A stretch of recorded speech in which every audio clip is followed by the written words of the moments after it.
I am the Tofu Golem. Please enjoy the video. You start by confirming what you're allowed. Check your carrier plan for Hotspot GB and any throttling.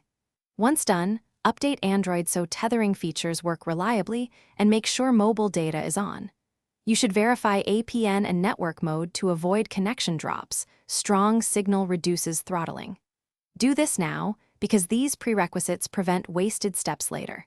If your plan lacks unlimited hotspot, you will need a carrier change or upgrade. This is the legal path to true unlimited access.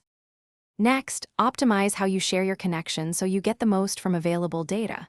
You should switch your hotspot band to 5 GHz when possible for speed and restrict background sync and updates. These save many MB. Once set, limit the number of connected devices and enable password protection plus an idle timeout to prevent unauthorized use.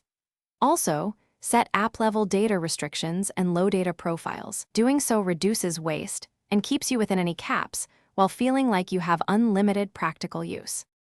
Finally, secure a sustainable solution. Contact your carrier and ask for a true unlimited hotspot plan or higher-tier option. This resolves limits legally. Meanwhile, monitor data in settings or your carrier app and set alerts near 80% so you avoid surprises.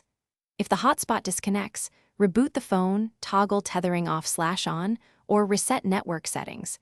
If speeds drop, test another band or move to a better signal area. These steps finish deployment and give one key troubleshooting action to fix Thanks for watching. Consider subscribing if we helped you today.